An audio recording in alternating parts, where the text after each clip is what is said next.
Father घोषणर Burma देश के लिए जब 4 मिशनरियों को जर्मनी से विदा कर रहे थे, तब उसने धर्मशास्त्र से ये प्रेरक पदस्थल दिए थे, जो आंसू बहाते हुए बोलते हैं वे जय जयकार करते हुए लाभ में पाएंगे।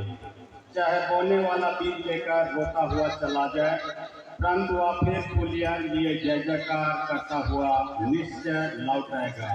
भजन संहिता 126:5 और 6 पर। वे चारों मिशनरी बर्मा देश, जो वर्तमान में म्यांमार, तो नहीं जा पाए क्योंकि वहां से अधिक बाकी थे। छोटा नागपुर में उनका प्रतीक्षा कर रही थी। यहाँ के आदिवासियों की दयनीय हालत की झलक कलकत्ता के सड़कों गलियों में दिखाई पड़ी। छोटा नागपुर के आदिवासियों का कलकत्ता में, जो यहाँ से लगभग 400 किलोमीटर दूर है, मजदूरी का काम करना उनकी नाजुक आर्थिक हालत को बयां कर रही थी। आखिर मिशनरियों को मार्गदर्शन मिला और उन मजदूरों के मूल प्रदेश की खोज में कलकत्ता से 25 फरवरी 1845 ईस्वी को निकल पड़े और बंगुड़ा में रहकर हिंदी सीखे। तत्पश्चात वहां से 15 अक्टूबर को निकले और 2 नवंबर 1845 ईस्वी को वे रांची पहुंचे। जर्मन मिशनरियों के लिए यहाँ की आदिवासी भाषा, रीति रिवाज, जलवायु, सुसमाचार के प्रचार में आड़े नहीं आई। जैसा कि आरंभ में प्रेरित कलीसिया खूब संकट, विरोध और तनाव को सहन करते हुए ही बढ़ती गई। यहाँ की कलीसिया के साथ भी यही हुआ। 5 वर्षों के अथक परिश्रम के बाद जब यहाँ की जमीन पर सुसमाचार जड़ पकड़ा, आदिवासियों का मन तैयार हुआ और उन्होंने बपतिस्मा लिया, तब सताहट भी आरंभ हो गया। प्यारे ख्रिस्त विश्वासियों, हम जिस स्थान पर खड़े हैं, ये हमारे लिए मात्रा मिट्टी, कंकड़, पत्थरों, जंगल और कलक करती नदी झरना ही नहीं है, अपितु हमारे मसीह विश्वास के लिए संकटकालीन परिस्थिति में शरण देने का एक पवित्र संस्थान है। यह वह स्थान है जिसे हम एक धार्मिक आस्था के रूप में इसके महत्व को समझ सकते हैं। यहाँ इस्राएलियों के लाल समुद्र को अद्भुत रीति से पार करने के सदृश घटना घटी थी। इसका जीवन प्रमाण यहाँ पर स्थापित पत्थरों के 3 वेदी हैं। 2 अभी वर्तमान है, जिसे हमने नया रूप देने का प्रयास किया है। एक वेदी अभी इसी नदी पर नीचे बने लखपत डैम में समा गया। सन 1857 ईस्वी के जुलाई महीने की है, जिस समय सिपाही विद्रोह के द्वारा भारत के प्रथम स्वतंत्रता संग्राम की शुरुआत हुई। अंग्रेजों के खिलाफ शुरू हुआ यह संग्राम इस क्षेत्र में स्थापित नवजात कलीसिया को भी अपना चपेट में ले लिया था। 2 नवंबर 1845 ईस्वी में स्थापित छोटा नागपुर की प्रथम कलीसिया जर्मन एवेंजेलिकल लूथरन कलीसिया के नाम से हुई थी। यह अपने बलवस्था में ही थी कि दुखों और सताहटों का भारी पहाड़ इस बार टूट पड़ा। आराम से ही शिक्षा, स्वास्थ्य और सुसमाचार के प्रति समर्पित मिशनरियों द्वारा 1852 ईस्वी में ही एक आवासीय स्कूल रांची में आरंभ किया गया। लगभग 120 की संख्या में विद्यार्थी और छात्रावास की देखरेख में रह रहे मसीही लोगों पर संग्राम का असर पड़ा।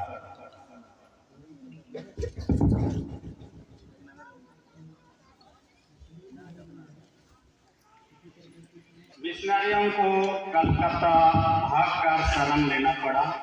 यहाँ के मसीही निसहाय हो गए। उनके बचने अथवा सुरक्षा का कोई उपाय नहीं रहा। फलतः उन्होंने रांची छोड़कर भाग जाने में ही अपनी भलाई समझी। संभव था कि यदि वे मसीह विश्वास से मुकर जाते तो भागने की नौबत ही नहीं आती, परंतु उन्होंने ख्रीस्त को अपने उद्धारकर्ता के रूप में व्यक्तिगत रूप से पहचान लिया था। उन्हें संसार की कोई शक्ति मसीह से अलग नहीं कर सकती थी। जैसा पौलुस कहता है, कौन हमको मसीह के प्रेम से अलग करेगा? क्या क्लेश या संकट या उपद्रव या अकाल या नंगाई या जोखिम या तलवार? रोमी 8:10-35।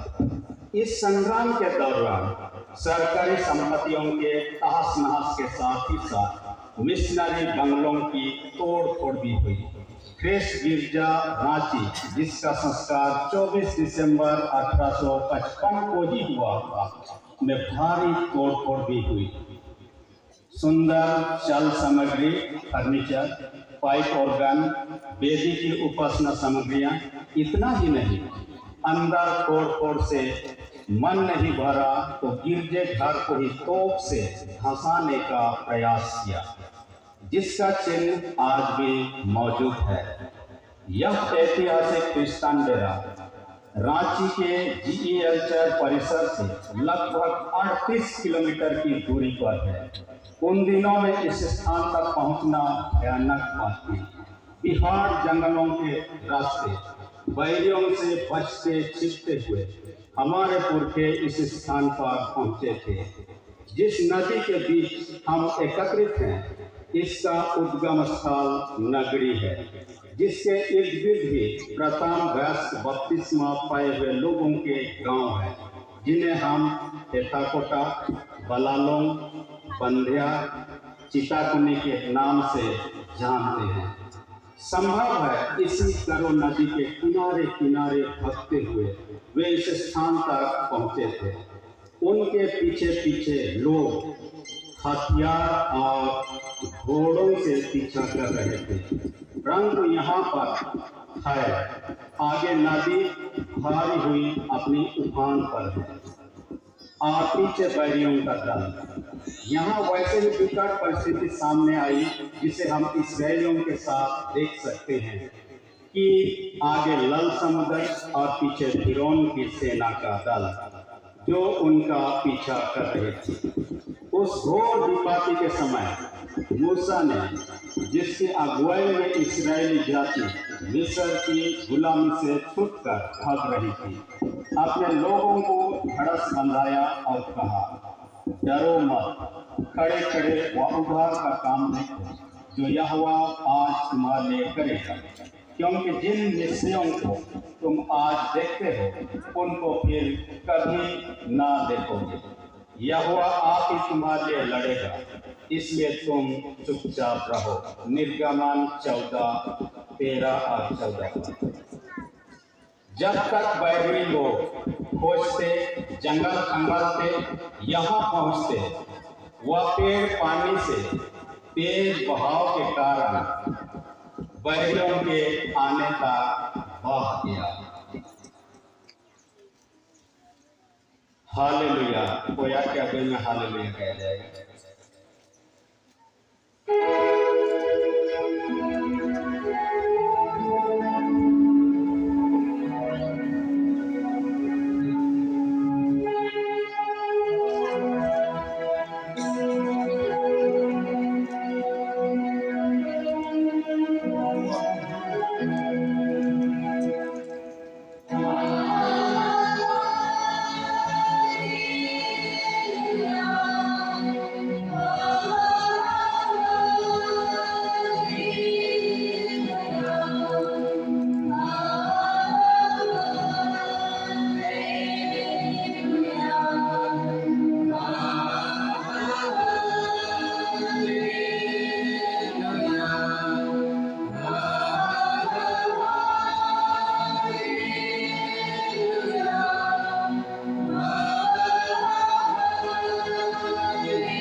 जिससे उन्हें लगा कि क्रिश्चियन आगे पार नहीं हुए हैं। फिर खोजते, घर पकड़ते, हल्ला करते वापस लौट गए। अब इन 3 टापुओं में उन्हें बरसात के दिनों में लगभग 6 सप्ताहों तक जीवन बिताए होंगे। स्वाभाविक है कितने बीमार पड़े, कुछ मर भी गए होंगे। खाने के नाम पर बरसात होने के कारण रुगड़ा, टुकड़े, जंगले, कंदमूल, साग-पात और थोड़ी बहुत मछलियाँ ही नसीब हुई, पर इनसे कितने दिनों तक रह पाते। बताया जाता है कि डुमरगढ़ी गांव की एक बहन पौलिना टोप्पो और लतरत्तु की बहन अन्ना लकड़ा, जो संभवतः बाद में मसीही हुए, वे उन लोगों की सुधीली नदी को पार नहीं कर सकती थी, इसलिए लंबे बांस के जरिए कुछ बहुत मड़ुआ, डुम्बू, सरई लट्ठा इत्यादि पहुंचाया करती थी। हम कह सकते हैं कि परमेश्वर ने ही उन लोगों को नियुक्त किया था, वरना टापू पर धीरे अजनबी लोगों की चीख चिल्लाहट उन्हें क्या सरोकर होता। आज पौलिना टोप्पो के वंश में अच्छे और मजबूत मसीही भाई बहन हैं। हमारे पुरखों ने इस स्थान पर भी गिरजा रखना नहीं छोड़ा, जो हमारे लिए एक सुंदर नमूना है।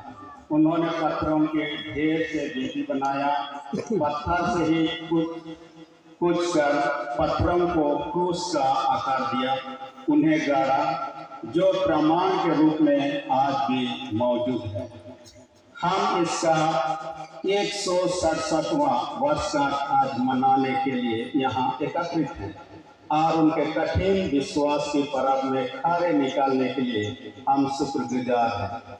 उनके सताहट व्यर्थ नहीं हुई, जलधाराओं के बीच में विश्वास के लिए डटे रहे।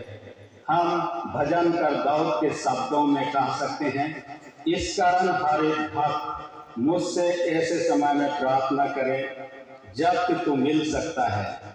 निश्चय जब जल की बड़ी बाढ़ आए तो भी उस भक्त के पास ना पहुंचेगी। भजन संहिता 32:6। यह स्थान न केवल इस प्रदेश की मसीही कलीसिया के लिए विशेष है, परंतु ज्ञात स्रोतों से पता चलता है कि सरकारी कागजातों में भी क्रिश्चियन डेरा के नाम से ही अंकित है।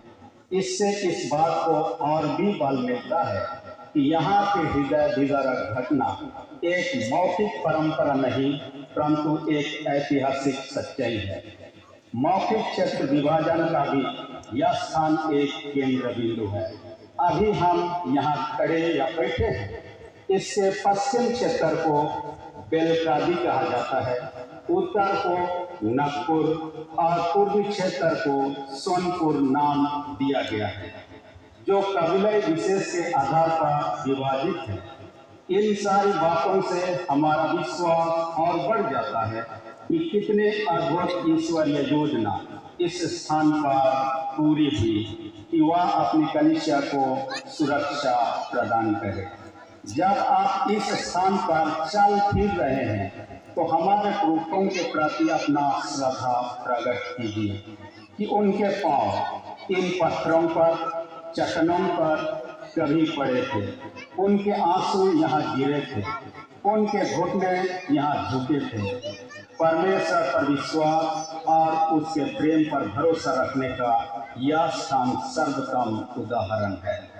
आइए अपने पुरखों के विश्वास के आलोक में, जिसे यह स्थान मजबूती प्रदान किया, हम अपने विश्वास का मूल्यांकन करें।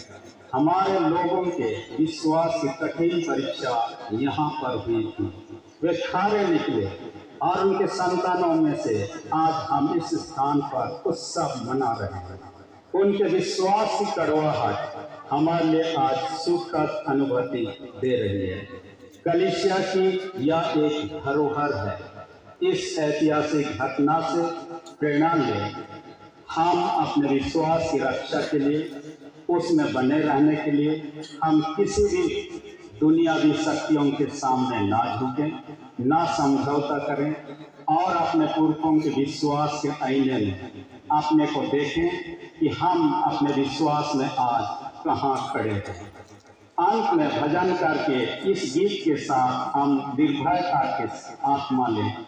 परमेश्वर हमारा संस्थान और बल है, संकट में आती साहस से मिलने वाला सहायक। इस कारण हमको कोई भय नहीं, चाहे पृथ्वी उलट जाए और पहाड़ समुद्र के बीच में डाल दिए जाए, चाहे समुद्र गरजे और फेन उठाए और पहाड़ उसकी बाढ़ से कांप उठे। एक नदी है जिसके नहरों से परमेश्वर के नगर में अर्थात परम प्रधान के पवित्र निवास स्थान में आनंद होता है। भजन संहिता 46:1 से 4। आमीन। धन्यवाद।